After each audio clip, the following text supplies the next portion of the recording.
Amen. Donc, j'ai coupé parce que Tozo Banda vraiment en retard. Et je crois que par la grâce de Dieu, tout mes gars aussi, ça moi avant. Moussala et Zui, Ngonga et Lekinyonso pour na Moussala. Et je crois que Nangolo Nanzam Mende Tozo, comment dirais-je, Nde Tozo Salaka émission. Oui, Tamoko, Pharaon, Soga Kangio catch déjà, donc, ils allaient vraiment mouquer passi. Et je sais que, Bandeko Mingi, peut-être, bazan information, t'es que tout ça l'émission. Parce qu'il a annoncé le mot, mais par la grâce de Dieu, Namoni, non, il faut tous les cas. Moi, madame, vous sentez, Zagi, madame, mais par la grâce de Dieu, les lots, tu y es vraiment, poto, mais kako, partager na biso banso. Oui, Zali Agneau. Nazo mega ko partager vidéo, vous supporter, papa Kizile Bino et que le Seigneur vous bénisse. Zamba Pambola Bino et Sikanyo Soboza. Programme na biso za perturbé makasi, comme Nazali annoncé. Parcours deuxième partie, to ce samedi. Donc, to prolonger toujours le mouvement de Joab, to prolonger au Kaka, Nangolo Nanzambe. Mais en tout cas, tokozoa eloko to bengini deuxième partie na biso ya parcours par la grâce de Dieu tozo ya nango c'est samedi et zappé na moi quelques blogs photo me ka ko expliquer pour moi incompréhension ezalaki nangolo na nzambe ndenge tozolo ba émission à parcours eza vraiment la polémique na mototé et yé pona ko critiquer mototé pona ko kitisa mototé pona ko lukalika mbona mototé mais ça juste Kopé Sakaka éclairage juste na parcours on de quoi sali pour chaque mot même mon diminution se bako beta parcours na akolo bakinga na bonzambe ezaboy ezo qui pété par la grâce de Dieu voyez-vous donc tout comme je peux aussi commencer à faire l'émission à parcours vous voyez parce que parcours ezarani juste parcours eza eloko oyo nzela yo sali ezarana mutu babosa na ngote. Ce qu'on m'a dit, mutabosa ni parcours na ye, c'est qu'à Betiango ya lukuta, ce qu'on veut dire bandelango le soir on a pas difficulté parce qu'à cause tellement. Mais le parcours va cause parce que c'est l'histoire. Faut beta biloko est vrai. O la ina pongiso ba la musio ba tunio, o répondre en facilement. On les a bonzambe parce que na marche ya bonzambe, mutu oyo fois tombama, pardon. Ezaka le Seigneur Jésus-Christ, c'est pas un homme. Oya ko tombama. Je salue ma sœur Jimbala depuis le Canada. Nzamba Pambola Bino Mingi côté Bozwami na Canada. Donc parcours eza balalisio olala kinayo balamusio batunio ba question au répondre. Olala sous quelque donc ataba lexi 3 ans baye eza biloko yo vivaki eza ka facilement te oublier. Vous voyez? So moni mutazo bossa na parcours na essaie que Souka zo beta betongo ba différent eza lo la o mutu ya ko pesa témoignage siko bola ni témoignage ya sœur en moto frère en awa boki a fait pesa sous témoignage azo se contredire oh pour moi mi collègue dit non c'est que ça va fabrication parce que vérité ça s'oublie pas juste en tout cas bossa ma raté vérité né tikala mais so mutu beta ki on baloli bo nazo bisinga beta parcours sous on a beta ki kaka wana na ozongela ko kaka denge zalaki ouais loba bilongo suna o ba ke non na bosa ndeko loba on a zongeli na lobia mais so boyo kango taka ndena loba ki parce que c'est la vérité mais le kuta so sali yango et ko leka yo bangonge bele si ba répéter yo ba tout na yo oza ba difficulté parce que tu avais menti vous voyez donc étant les hommes de Dieu on peut pas mentir et puis comment dirais-je ils faut le vérité faut en humilité et vérité yangwanande et salaka mutunyo so photo yeba quand même lelo basana nzambe to komi belé mbala moko boye mais finalement tozo banate outi wapi source noza wapi nzela nini yo leki et c'est très important bande ko baye bayo esika yo outi parce que basana ba référence ya kolandela yo ozomona c'est très important yango moni ezaka pasi bande ko mususu ba monika serviteur mobo ba yebi kota utite bazo croire na yebo kutu oyo bozalaka ne wana bo yebi ya bimelaka awa auti awa o nzamba chili bino bolingite bolingika o bo yebite hein vous voyez donc il faut tous vraiment prudent na moya lelo ba musu côté ba bimi to yebite mais en réalité mutu nyonso ko bossa na ligne na été L'ignorance est très important. Et mon gars, là, clair. Na parcours, je suis là pour valoriser. Hein? Amen, amen, Maman Jimbala, c'est comme ça. Il méritait les gagnants.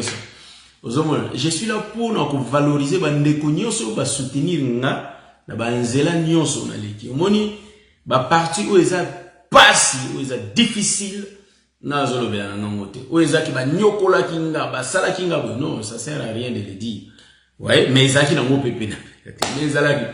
Ouais, comment dit oh bonza boy, oh boy, mais oh, Maman Judith, bon, on a invité que vous avez une soeur, Maman Judith mal. On a invité très bien. Hein? Dans le ville, la soeur Jimbal. Maman Judith est à Canada, non? Voilà, c'est ça. Donc, moi, j'ai dit que, Maman Judith a le bino, ma soeur, bino na bino, nzama pambola bino. Nazolo ba toujours que c'est samedi, toujours il y a une émission à parcours, deuxième partie. Donc, au moins compréhension, on va en parler le samedi prochain par la grâce de Dieu, avec toute humilité, avec l'esprit moko ezaki yako chakimia, esprit moko ezaki nous soit se retrouver que musala sala ki nzamba sali grâce, nous allons vraiment reconnaissant, nzambe vraiment apambola tout le monde on va contribuer dans zela na biso, ba sala nzambe nyonso nzamba apambola bino. Donc voilà, émission la biso lelo to bondela. Tozo passé émission la biso lelo, je crois bien. Tozo le kisango na Ésaïe chapitre 35. Vous voyez? Donc lelo toza na ba Christ, vous voyez? Ba Christ ba mususu au mona tolobi bizaleli, mais mususu to présenter pe moi enseignement tozo varier en bongo. Mais dans enseignement auto ça la moi exhortation pe belé pour na juste exhortation za ba vie na biso lelo. Très important. Donc voilà, c'est un peu ça. Je crois que tout le monde partage mon vidéo. Maintenant, rapidement, quand on a prié pour la Bible, on a Ésaïe chapitre 53. Nous allons la Bible lingala. Nous allons prier. Merci pour ce temps merveilleux au Yopé Sibiso. Tous en retard, mais Kolona Bikamo Atopambolio parce que permettre l'otoloba. Assister bandeko nyonso, oyo, toujours sala na bango émission. Assister penga ilokola, lobela biso na mpoko na lelo, na kombo na Yesu Christo. Ticket tous à la concentrer, longo la distraction au milieu de nous, dans le nom de Jésus. Amen. Oui, mes bien-aimés, tous mukanda ya Ésaïe chapitre Ésaïe chapitre 35. Donc, Ésaïe chapitre 35. Dans le grand lingala, donc, vous supportez Ngaï. Ancien Testament, oui, yamo. Donc, si on a mon psaume, on a ma place, psaume les abanzembo, aisé. Je crois en moi. Voilà. Ésaïe chapitre 35. Ésaïe, chapitre 35, verset.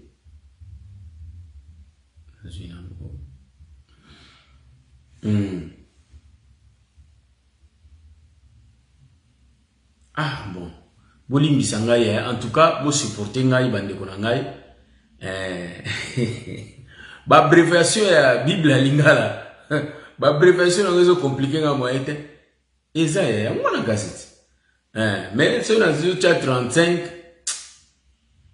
ils ont mis compliqué, ils ont c'est quoi Jésus. Voilà.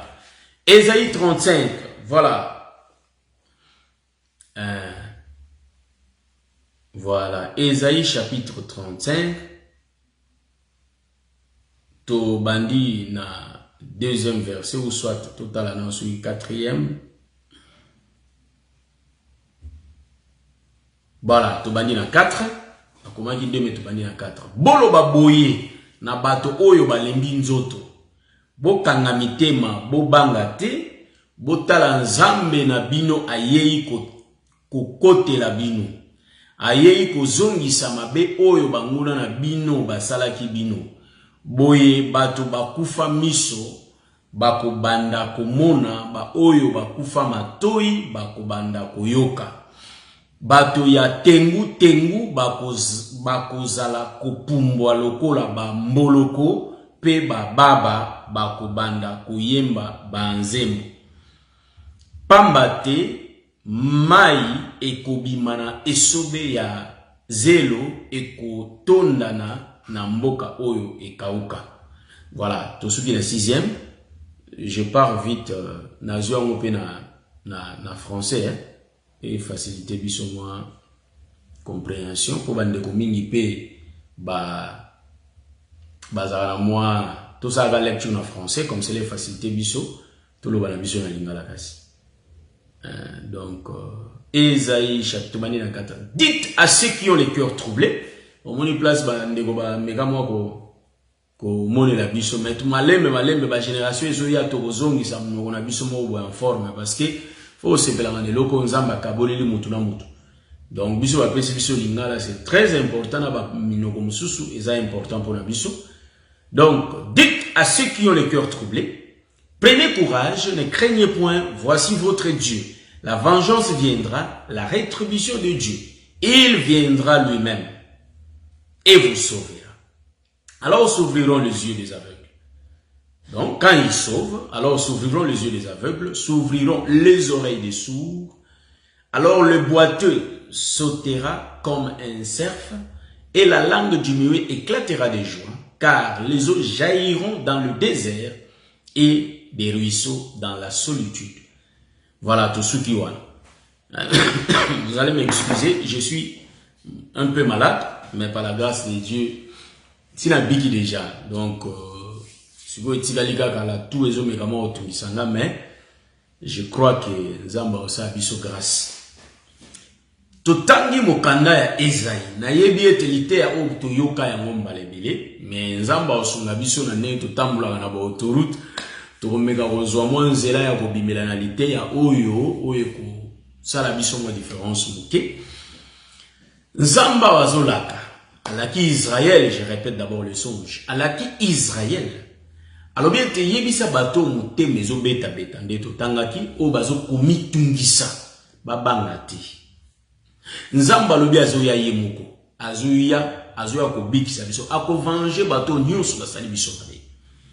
En réalité la promesse oyo Nzamba zai ko laka koya na ye. Azobisa bana Israël, un petit prophète Esaïe. Kende bisa peuple wana.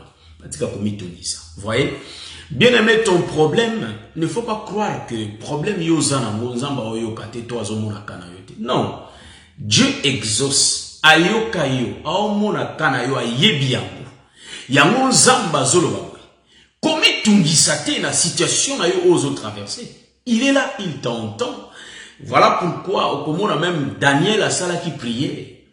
Prière na ye yokamaki. Mais pour que la bénédiction eya ezala qui arrêté quelque part. Voyez, dans le royaume ya Perse. Voyez, ezala qui a kokangama. Mais nzambe si ayokaki. Voilà pourquoi je tiens à te promettre que nzambo yo tozobondela ayebi situation wana. Kawane umeli ko luka mwana peut-être mwana zoyate, mosala zoyate, oyo nyonso yo motema elingi po ete ozala na kimia par rapport à la chair. Mais sache-le bien que tango yozolela nzamba yoki.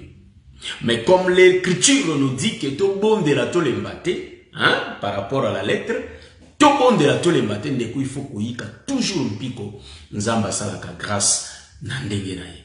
Voilà pourquoi bien aimé, ya on azolo baboyeke to talela kabato te ukoko talela noko to tatale kito mototel ozalaka dessus. Mais moto nyonso a chaque liké pa inanzambe azaka jamais dessus. Vous voyez, moi tozo kita tozo mataka atende to mataka mais to mata toujours. Vous voyez, donc déception izaka na part ya bato. C'est pourquoi nzamba zolo ba été maudit soit celui qui se confie à l'homme. Vous voyez, tozo na c'est tout tangi que tu faut tozo mona c'est. Maudit soit celui qui se confie à l'homme. Moto yo oyatale la kamoto. Ye ala ke la mama be. Mais azo pambolama moto oyo azwaka miso na ye elongi na ye abaloli epa ya nkolo. Je vais vous expliquer une chose. Et cause à la kamoko difficile. Je salue ma soeur. Ah bande bona nza pambola bino ma femme de Diama et la soeur Liliana Santos. Vous voyez? Et koki kozala kamo ko ezotungisa yo, mais yo yo tombola miso likolo, ozotala likambango monene na yango. Et vous savez, l'écriture dit que notre Dieu est plus grand que nos problèmes. Nzambe na biso aleki makambo na biso na monene. Cela veut dire que Nzamba memelaka biso ba solution na ba situation na biso tozaka na yango. Voilà pourquoi nous avons un petit problème d'internet. En tout cas, faut supporter ngai, beaucoup supporter nga. Tous un problème côté na biso awa ya internet. Parfois, bon monde ba no calé, toujours bundaka kanzamba sa la grâce. Shalom ma soeur Patike là, que le Seigneur vous bénisse depuis la ville de Paris, je crois bien si je ne me trompe pas. Donc, tous un problème internet. Donc, baswa makina nyoka, peuple et swami na nyoka. Hein? Le serpent brûlant, basui bango, peuple, au lieu d'état la likolo, bango ba ota la ka. Donc, vous allez m'excuser, donc tous les autres voilà, donc on avait fait un petit déplacement le samedi. Il y a un monsieur qui était maintenant, qui vraiment sentait ça malamouté. Donc, quoi, écoute, par la grâce de Dieu, ils ont Jésus. Tout ça, vraiment la première internet. Donc, par la grâce de Dieu, les gens ont donc, moi, tous les autres continuent à tourner ça, ils doivent me supporter. Vous voyez?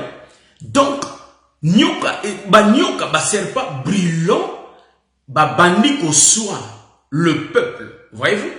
Peuple, au lieu à Zouamiso, à tombolata la serpent d'airain, excusez, yé azotala serpent brûlant. Donc, le serpent brûlant là, c'est les problèmes qui te dérangent durant toute ta vie.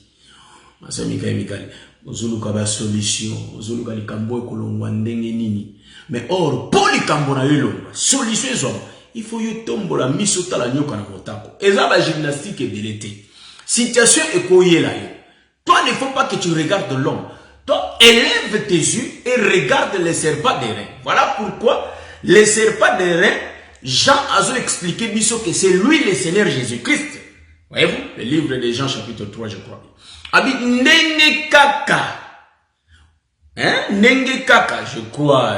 Je vais prendre l'écriture là rapidement. Hein? Non, je vais écrire en Mumbango. Alors, Nenge Kaka. Moïse a tombé là qui nyoka na motako. Il faut que moi na motopé a tombé, voyez-vous. Donc, en réalité, le frère de Jean expliquait que les serpents des reins que Moïse a tombé là qui, en réalité, c'est le Seigneur Jésus-Christ. Papa Dieu grâce que le Seigneur vous bénisse. Vous voyez ça? Donc, rapidement, on a l'écriture en haut. Hein? Donc, voilà. Jean chapitre 3, le verset 14, hein, si je ne me trompe pas. Et comme Moïse. Ouais. Donc, le fils de l'homme, c'est le serpent des reins. C'est lui. Donc, serpent brûlant, il y a un problème de situation où ils ont tout dit ça. C'est José Lengo. Bah, Dieu grâce que le Seigneur vous bénisse. Vous voyez? Donc, awa, l'écriture d'Esaïe et Sabiso. Dites à ceux qui ont le cœur troublé. Bazwa kimia, nzamba lobi azo ya yemoko. Donc li kambona yo ane tungisango. Nzamba yo akata. Voilà pourquoi, bien aimé, je te conseillerais de persévérer toujours la prière, de sorte que nzamba akataka makambo na biso. Voyez, tout mi tungisanga. Ata situation lezo umea. Bien aimé, le Seigneur a côté makambo na suka lenge Job azoloba. Amen. Voilà, donc zonga na écriture na biso, c'était juste une petite exhortation. Tozongi mangu na écriture na biso pour dire quoi? Nzambazo la ka Israël était azoya yemoko. Azoya kobikisa. Nous comprenons que muto ya bikisaka, ce n'est pas les prophètes ni les anges. Est-ce que vous comprenez ce que je dis? Donc celui qui sauve, en réalité, c'est le Seigneur Jésus-Christ. En d'autres termes, c'est Dieu lui-même. Parce que Nzamba la kiawa. Alors bien azoya yemoko.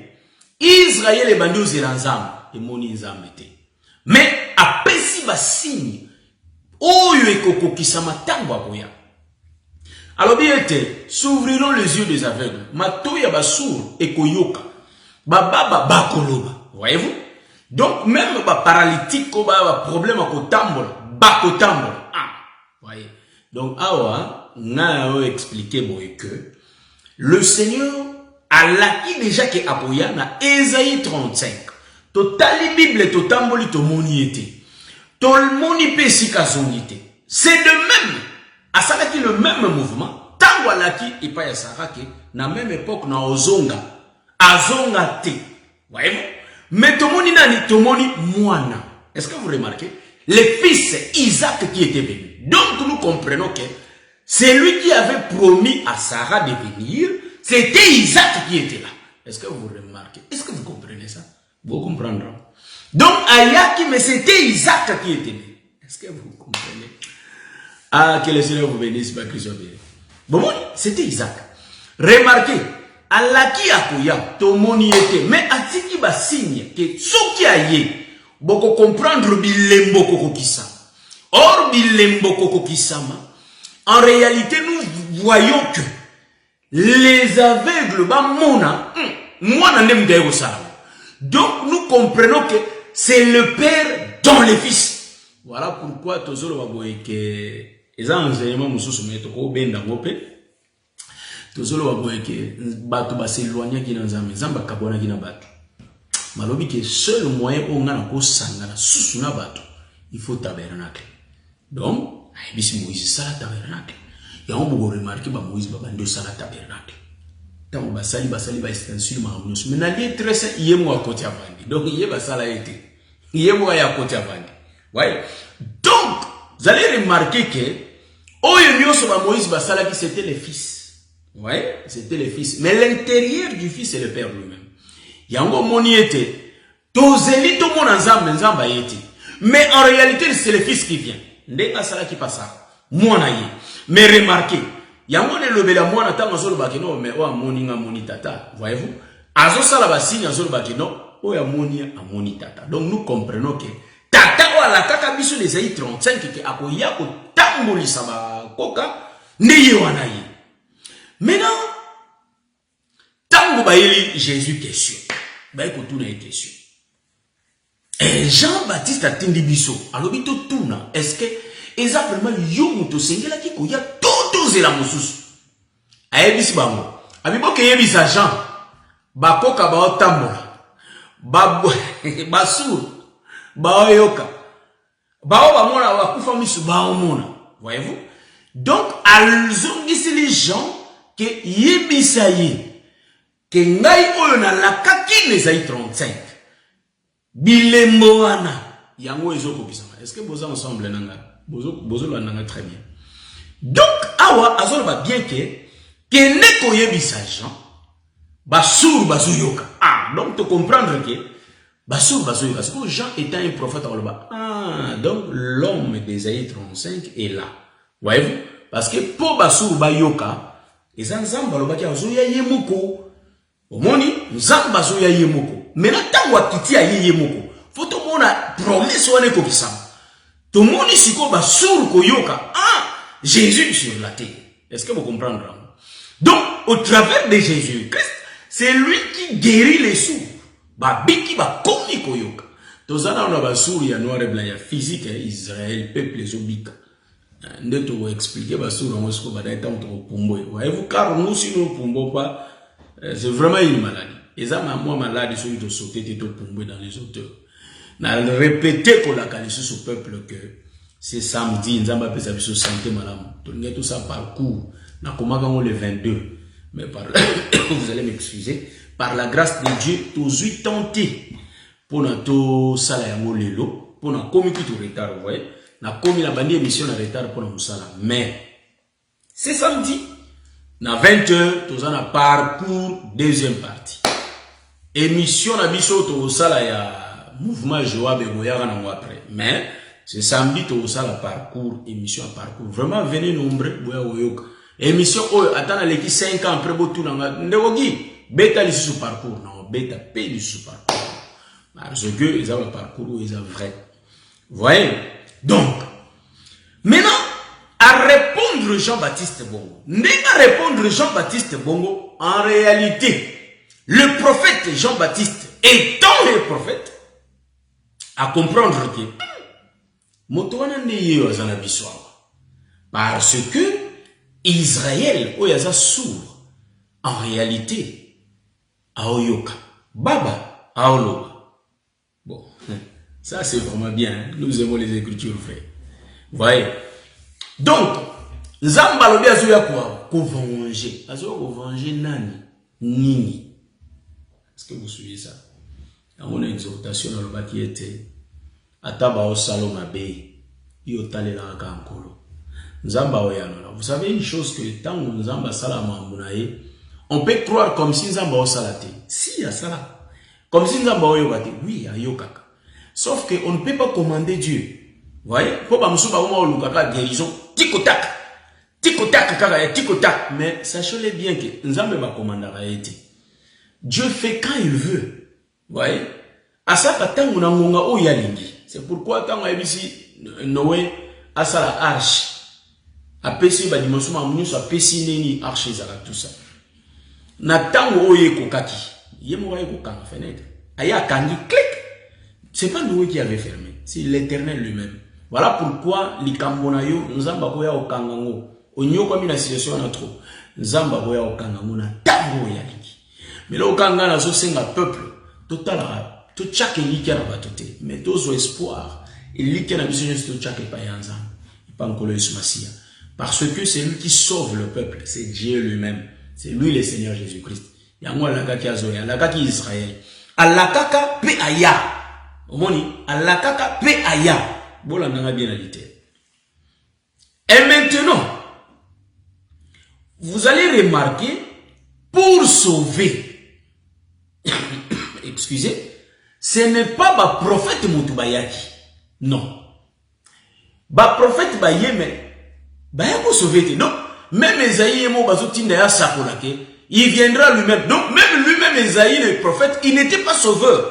C'est ainsi que dans un mawana bandeko oyo baso croire na ba prophète lokola ba bikisi na bango et ça la passe. Est-ce que vous la nanga bien? Hein? Shalom shalom mon bien-aimé ba Christ bien. Voyez? Donc et ça la passe. Comment un prophète ne peut pas sauver? Hein? Donc voilà pourquoi toujours senga na bandeko nyonso baso croire na ba prophète baba luka totanga Biblia malamu. Parce qu'un prophète a koyé la okaka message aux Nzamba. Mais le biko yemo ko le bien ça opesa. Donc de comprendre tant Nzamba ola kezaï, en réalité ba onyo so ba ya quand même avant Esaïe c'est que ba bikisati. Bon ko la zo continuer ko la lo biko, azo ko bikisa yemo. Mais là atalisi biso comme si le biko a monde bongo. Omoni landa bien. Alors bibo ba sourd, ba miwe, hein, ba boité, ba aveugle. Donc, alobi miso, matoi, monoko, pe makolo. Hein? Bon. Alobi l'ité qui probablement le boko. Te, yabi miso, matoi, monoko, makolo. Ah, bon. Encore là, nous expliquer miso. Ayepe na mabele, physiquement, tout le monde a bikisipe bato. Ba, oh, bah, c'est comme on a été, bah, moni. Est-ce que vous voyez ça? Mais nous voyons dans les Écritures. Si le Seigneur parle ainsi, Namakomi, ce qui nkolo lobeli en moboé, c'est que ça n'antina. Est-ce que vous l'entendez très bien? Et ça n'antina. J'aime ça. Maintenant, tu bandis ko matamale malé meto pumbwe, le ola biso linga na biso mo ko pumbwe. Maintenant, on peut remarquer que ezalaki na bas infirme, bateau bazana ba problème. Mais bakana bango ya ba problème. Bazalaki comme si bazalaki na imperfection. Est-ce que vous l'entendez bien? Tout le monde l'entend quoi? Tayaki moi pour déranger mouké. Bazalaki na ba infirmité. Est-ce que vous l'entendez bien? Nkola lobi aye ko guérir ba infirmité wa. Na chair asali yango. Bolimbi ça. Maintenant, beaucoup remarquez que Jésus-Christ, quand il marche, tant oiseau tambour.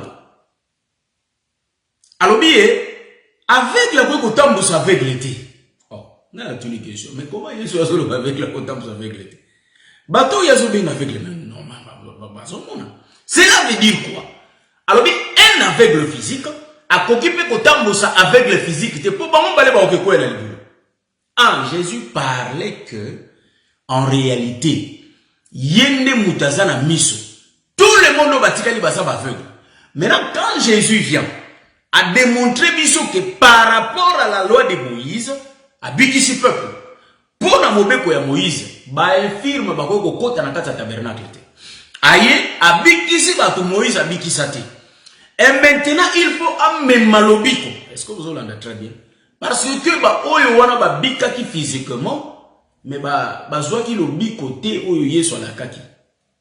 Lobiko oyo yeso la kaki que bazo bika, c'est la vie éternelle. Vous avez très bien. Il y a moi yagi moko, pour y ça bon moïna seko. Parce que Moïse a yaki, ba yaki man, mais ba bika kite. Est-ce que vous avez très bien? Donc, les infirmités physiques, Moïse a bikisité. Yé a bikisi d'abord, en d'autres termes. Aye a bikisi, P a pési le bik. Pourquoi dans le Bible? Bolanda très bien. Bon, mon awa, Jésus, alors dit, je suis le chemin. Jésus a pour s'identifier, je suis la lumière du monde. Bon, quand Jésus dit qu'il est la lumière du monde, il est la lumière du monde, en réalité, frère. Lumière du monde, monde je suis la lumière du monde. C'est quoi, toi? Non, Jésus est la lumière du monde. Le monde là, ce sont ces élus. Hein, à la lumière, il y a Ebinaï. Est-ce que vous avez très bien? Lumière, il y a le monde. Hein, pour ceux qui ont Jean 3,16, tout expliquer le monde. De kuna to zonga tina bajade, tout le monde les Arabadans, Adam, Ève. Tout zonga tout expliquer le monde là, tout le monde en haut Noé. Tout y a tout expliquer le monde au monde les Abraham. C'est lui, le monde. Donc, quand il dit, je suis la lumière du monde. Amen. Donc, pendant que je suis dans le monde, je suis la lumière du monde. Ça, j'ai aimé. Et ça, il y a deux mondes. Pendant que je suis dans le monde, je suis la lumière du monde. Bon. Parce que, je ne prie pas pour le monde, mais je prie pour eux. Ils sont dans le monde, mais ils ne sont pas du monde. Voyez-vous? Mais je suis la lumière du monde. La lumière du monde. Lumière Dieu s'identifie au soleil. Il est le soleil est éclairant. On peut battre ma baie. Est-ce que vous voyez ça? Maintenant, peut Sabino, que comment il t'a autant li pate tamboli, na ngambo Égypte, nous lili, na ngambo Israël, éclairage. Au monde ya mwana. Lumière, ne li pata ozo ngingisa ngambo Israël. Le monde là, tous les élus, tout le peuple de Dieu mis à part, ba brebis naïe. Il y a la lumière là, parce que la parole c'est la lumière. Nous, mon arake, parole les ongi sa biso ba Christ, biso ba Eli, biso de toi mon kili. Nazongi la enseignement pour dire quoi? Pour la wolo ba boye été. Tant ma ko pesa lobiko. Aïe, alobi ba aveugle, il faut ba mona.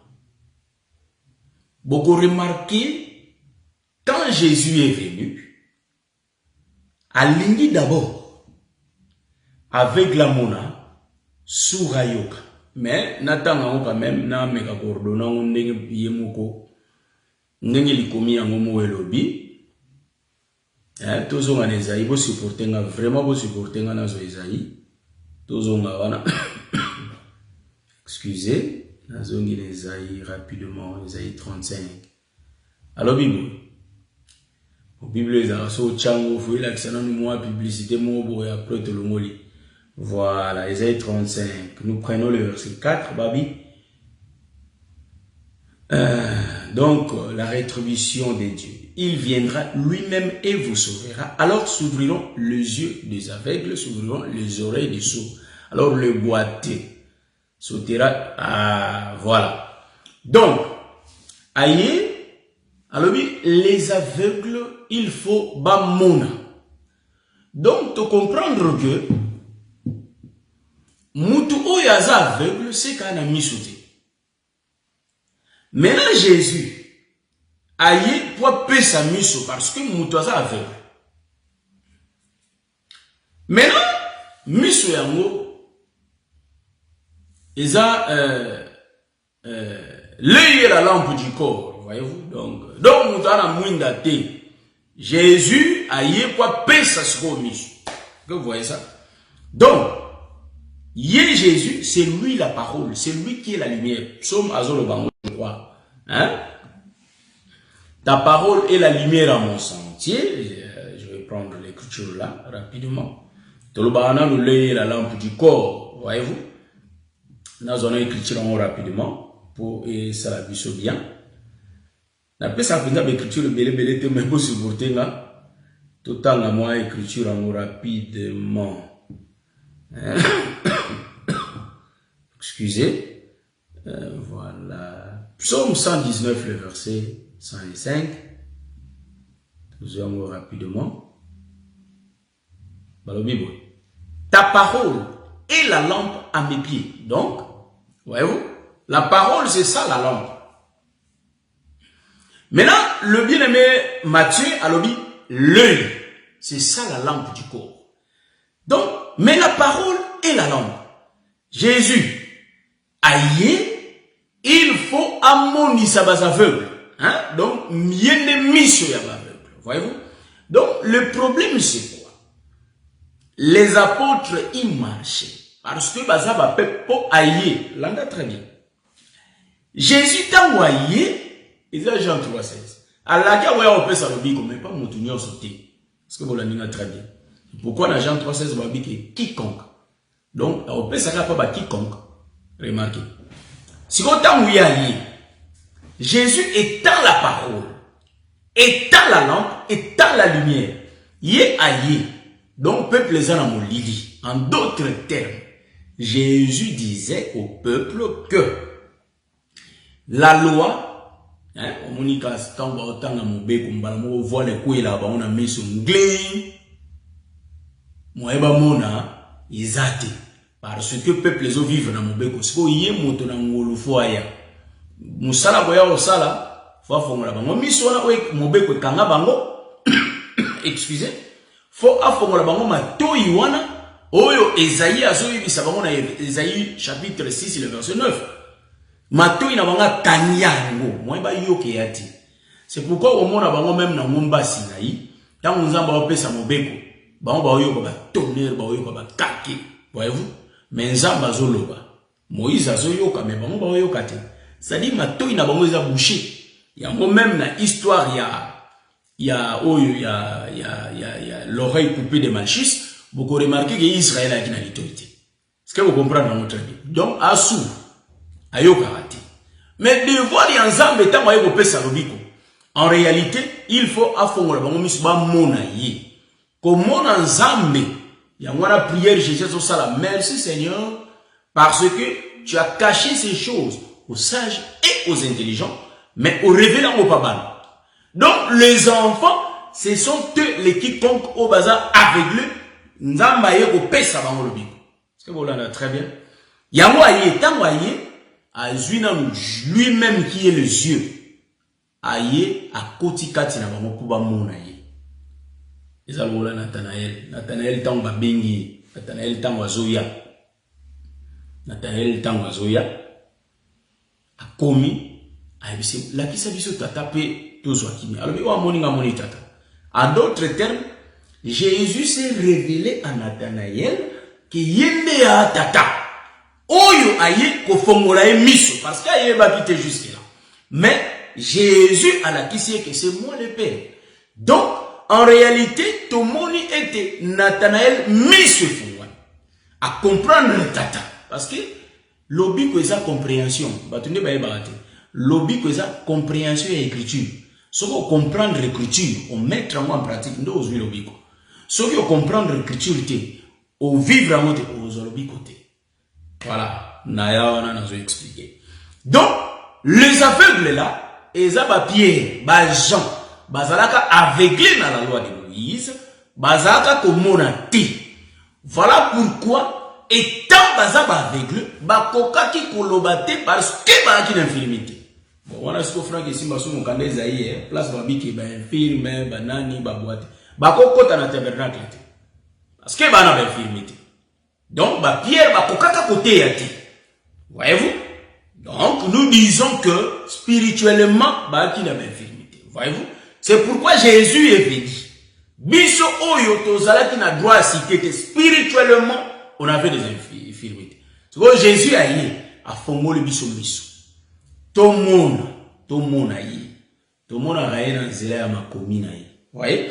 Après excusez, a fongoli biso matoi.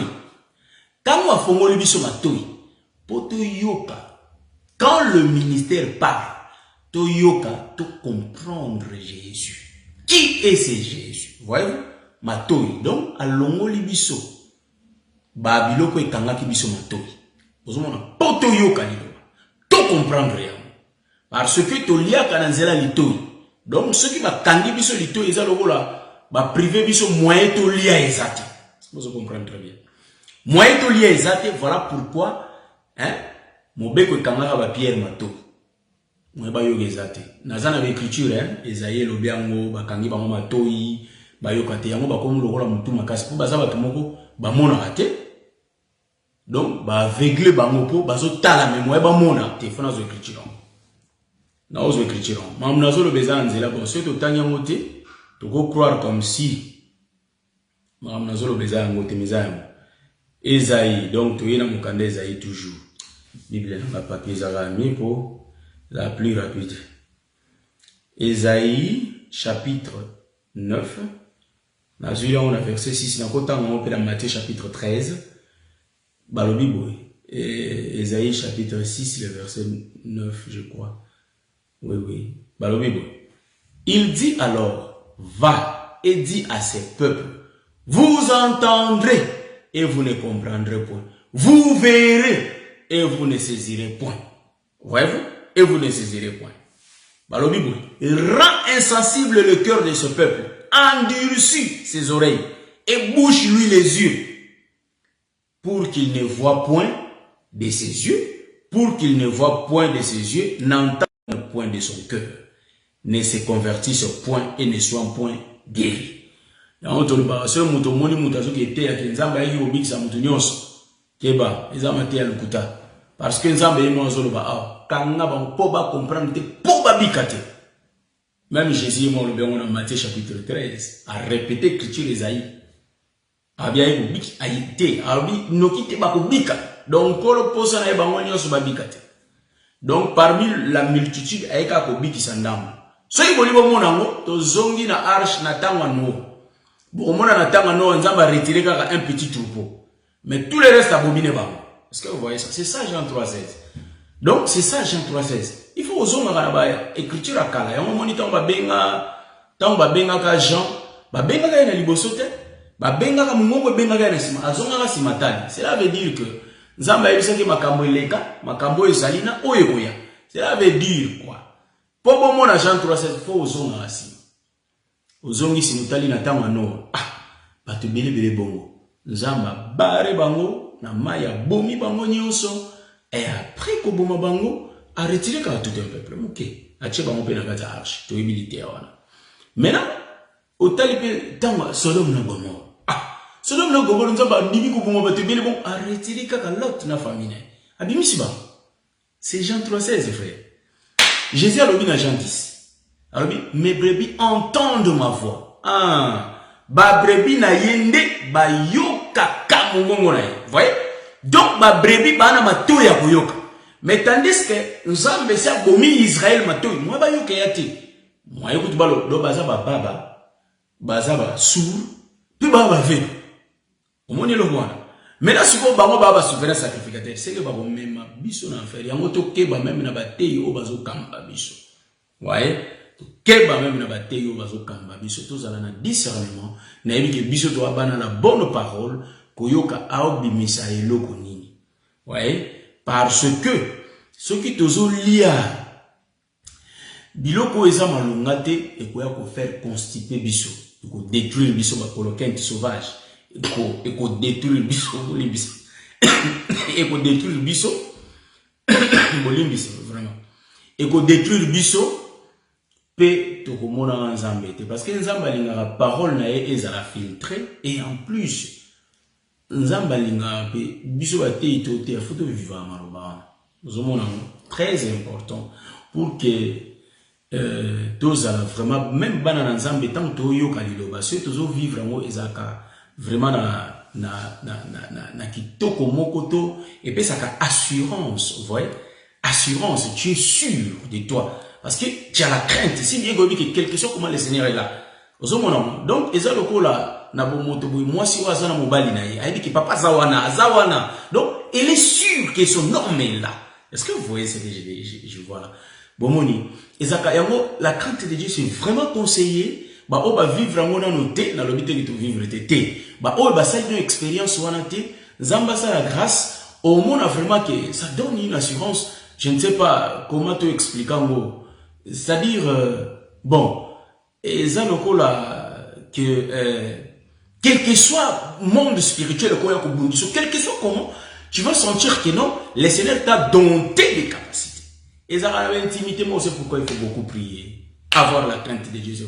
À la manière des hommes, c'est difficile. Dans clair que na bonzo des appages parce que les bandits les aga wana bandina kuboma nzoto bitumba omoni loko linga mingi yo linga ka mingi likambo linga ka mingi oyo mais selon la parole de Dieu izo senga faut kabwana nango biloko yo linga ka mingi me faut tikango tango zo tikango malembe nzamba azo kolisa intimité mo boye na ye malembe le Seigneur fait sa grâce izo kola malembe ti pour la joie kolobake et loko ezaki bénéfice pour nanga le komi perte.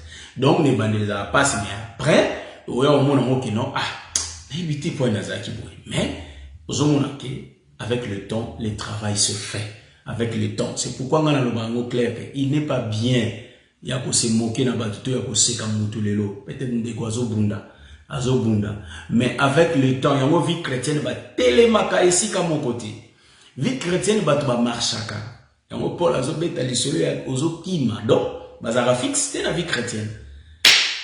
Je ne veux dire pas Mamé Lali, boy. Non, c'est faux. Parce que quand, non, c'est faux. Pourquoi? Parce que, Nakolo Batam Mamé Lali au Betangambata, bon, ça c'est un exemple. Mamé Lali au Betangambata, bon, c'est un exemple. Mamé Lali au Betangambata, pas, les zones au Betangambata, Mamé Lali, il y a 2013, hein, ou soit 2005.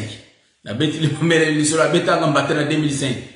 Mais la bête a 2000 comme 22. Non, ça c'est impossible. Là, ça, elle a déjà changé.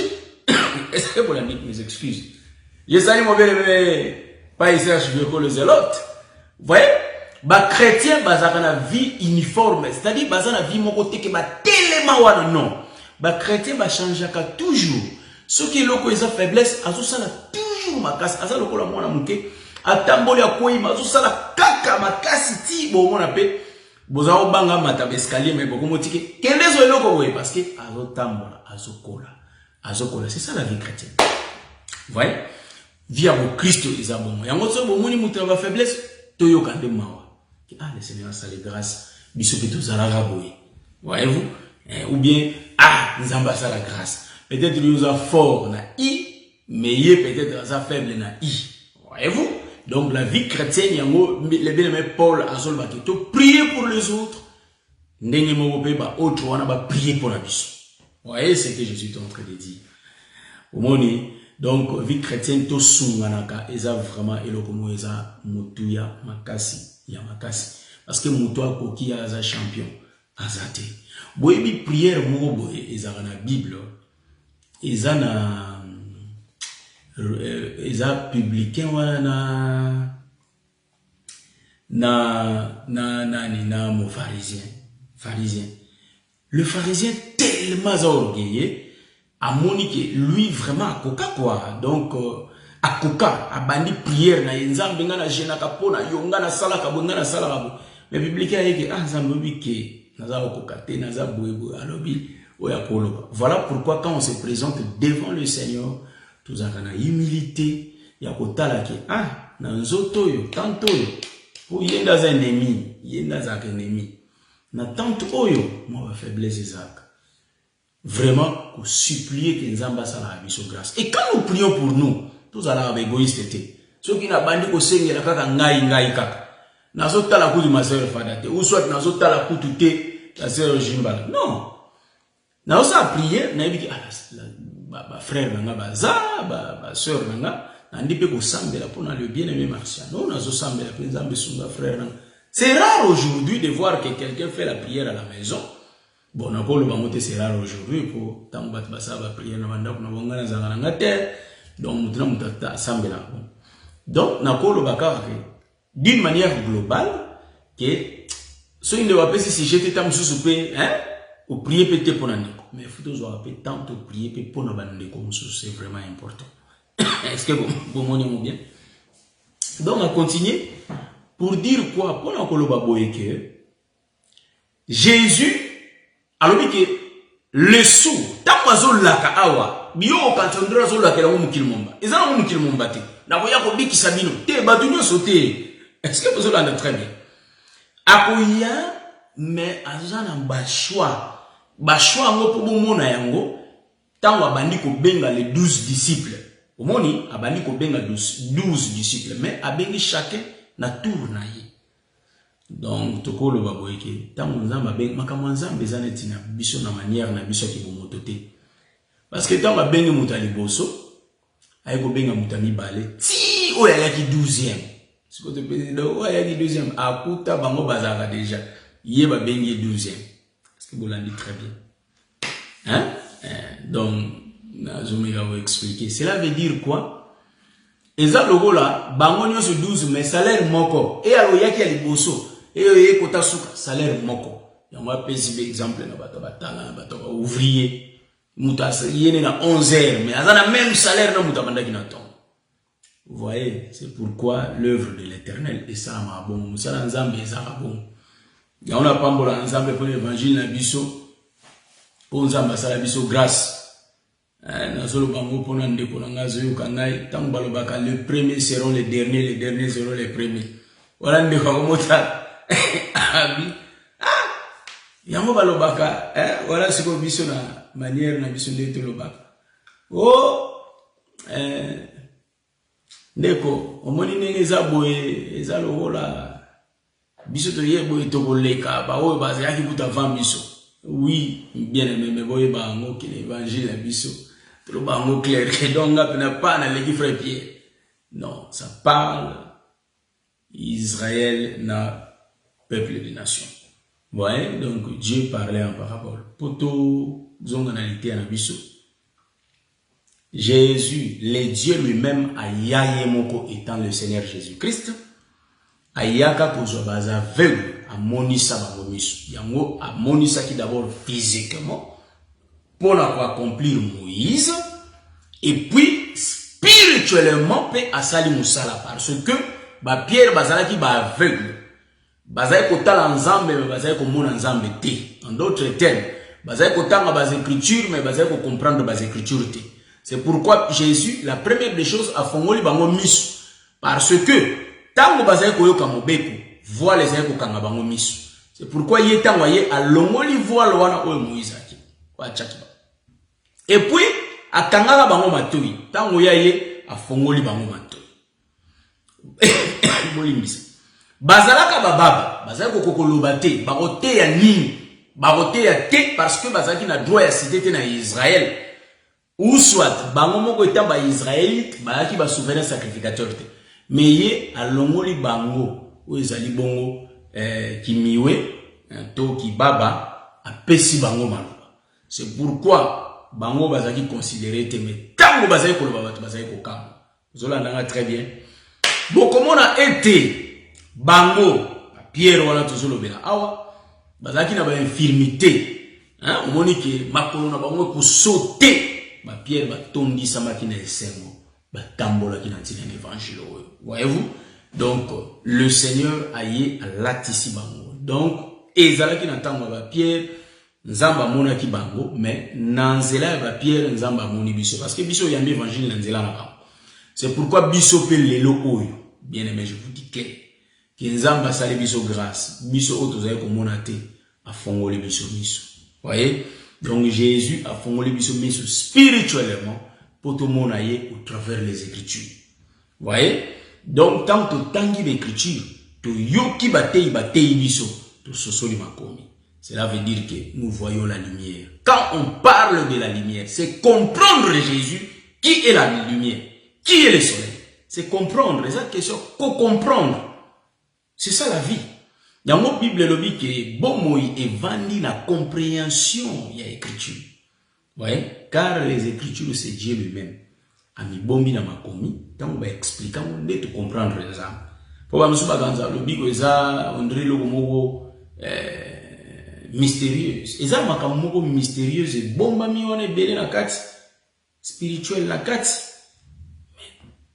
Pour comprendre nde makomi des base ya mamunyoso. Parce que vous sozoli nzamba eko pesa solution et si ka problème les cas qui m'ont aidé. C'est pourquoi je te promets ce soir que le Seigneur a une solution na ba problème na yo, na ba situation na yo, na ba situation na ngai. Et là quand on a un peuple tout tambola na vérité, tout tambola na pardon, tout tambola ka vraiment le lenge kolo alingi ozola ki sa nature na biso ke toza batu oyo to bongoli mitema. Voyez-vous? Donc, s'il n'y a pas les pardons, en tout cas, c'est que l'œuvre de la croix est inutile. Et vous voyez ça? Bon, nous tout là Jésus-Christ, n'a béo basalaye, mais azolo bakaka ke pardonne-leur. Oui, pourquoi? Parce que cela veut dire quoi? Biso tozaki batoma bena ma benyo c'est tout salaye, mais cela veut dire que il nous a pardonné. Bien aimé, mutako saloma be, mutako salayo nyonso, et l'esprit du pardon. Nous sommes sous le soleil pour un laps de temps. Kakadatan kusetoza awa. Pourquoi nazonga nazaotala le fait Mobutu. Le défunt Mobutu, on a mon arabalaksa wa image natala na kanisi ninga zalaki na ndenge toza obanga wana na vi en tout cas frère David a raison que excusez mutaza la fleur mutala la fleur ngengi après moi beti minga fane akoina ouais donc to kanisa to ba Christ ce qui nkolo akoya to zana bo moi to kena enlèvement mais ce qui nkolo ayena noté liwande koko so biso.